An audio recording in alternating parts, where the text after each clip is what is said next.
You just did it. Someone across the room glanced at the door, and you looked at the door too. You didn't decide to. You didn't think about it. You just read their mind. That tiny, silent piece of geometry, tracking a white dot inside another white, is so ordinary you treat it like nothing. But it sits on top of one of the strangest gambles in human evolution. Because for 50 million years, almost every animal on Earth evolved to do the exact opposite. To hide its gaze. Look at a chimpanzee, a gorilla, a dog, a horse. Their sclera, the part you call the white of the eye, is dark brown, black, pigmented. The iris takes up the whole opening. When they look left, you can't tell unless they turn their whole head. That's by design.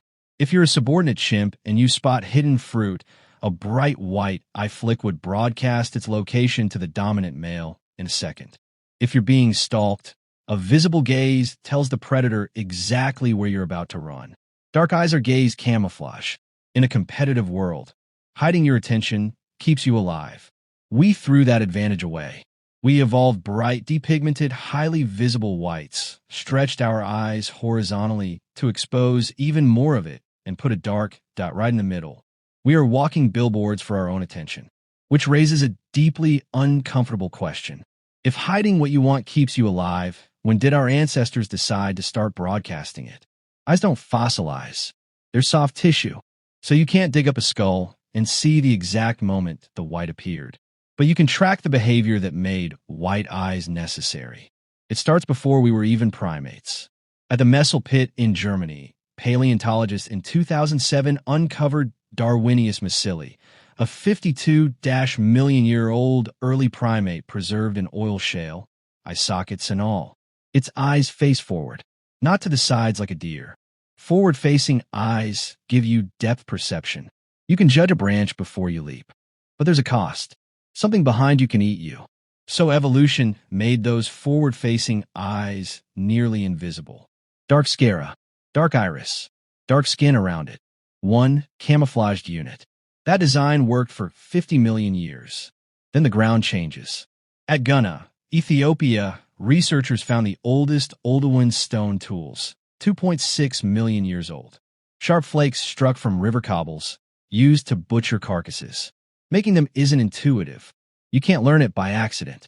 You have to sit shoulder to shoulder with someone who knows, watching the exact angle of their strike, the velocity, where their eyes are focused on the core. It requires joint attention, two minds locked onto the same object. But at 2.6 million years ago, the creatures holding those tools almost certainly still had dark, ape-like eyes. They were coordinating, but they were still competing. By 1.8 million years ago, at Dmanisi Georgia, the pressure gets worse. In 2001, archaeologists found 5 small-brained early human skulls far outside Africa, much earlier than we thought possible. With them, animal bones with the marrow extracted. Here's what makes that finding so important. You don't share marrow alone. A small, vulnerable group on an open, dry landscape. Bare feet on cracked hot earth, dust in your throat, sun brutal. Has to move together through predator territory. You need trust. You need to signal intent without triggering a fight over food. The pressure for cooperation starts here. It becomes life or death. At Schöningen in Germany, archaeologists uncovered something astonishing: the spear horizon. Perfectly preserved, 6-foot-long, carefully balanced wooden throwing spears, dating to around 300,000 years ago, made by Homo heidelbergensis. Found among the butchered remains of wild horses. Later sites show the same spears used against elephants and rhinos. Put yourself there. Wet ground, dense brush, a 1,000-pound horse that will bolt if you snap a twig. If you shout a command to your partner, dinner runs. And out here, a missed meal doesn't mean hunger. It means starvation. To ambush a herd, a group of hunters must move in absolute, synchronized silence. 50 meters apart. No words. No waving arms. You can only look. A flick of the eyes says flank left. A widened stare says it sees us. Now here's where it gets really interesting. In 2006, at the Max Planck Institute for Evolutionary Anthropology in Leipzig, Michael Tomasello tested this directly. He put human infants, chimpanzees, and adult humans in a room with hidden food only the infant or chimp could see. Chimps followed the adult's head turn. Human infants ignored the head. They followed just the whites of the eyes. Even as babies, you track sclera. In 2015, researchers at the Kyoto University Primate Research Institute confirmed why that matters.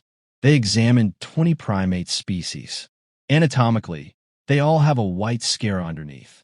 But in almost every other species, it's covered in dark pigment. Brown, mottled, camouflaged.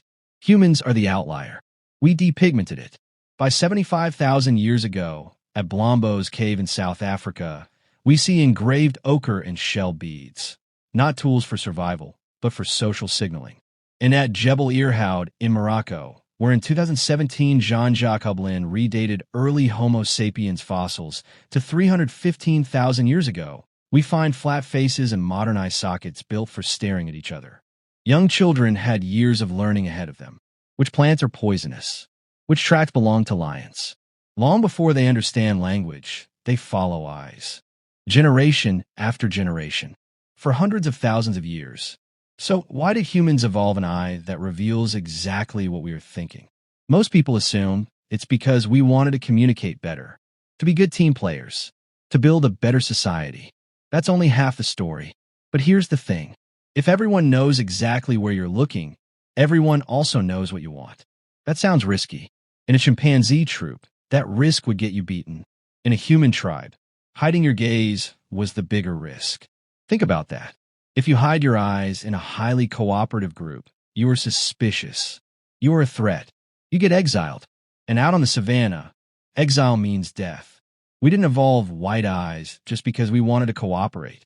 We evolved them because we became too socially dependent to afford privacy. A white sclera is a biological surrender. When you are frightened, your eyes widen, exposing more white, instantly alerting the tribe to danger. When you lie, your shifting gaze betrays you. Your body is literally engineered to make deception difficult. For every other predator, the eye is a tool for gathering information, a one-way mirror.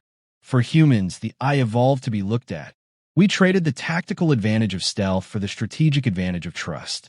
So you're back in a room from the beginning, on the train, in the office, across the table from someone you love. Someone glances at the clock during a meeting. Someone looks at you and then quickly looks away. Someone's eyes well up before they say a single word. You catch it in less than a second. It feels completely ordinary. But hidden inside that tiny flash of white is one of the oldest conversations our species still has. Not spoken, not written, seen. For almost every animal on Earth, eyes hide intention. Humans evolved to reveal it. Because civilization wasn't built only by stronger hands or bigger brains. It was built by people who could quietly see where everyone else was looking and trust them enough to look there too. That's why you have whites in your eyes. You were built from the ground up to be understood.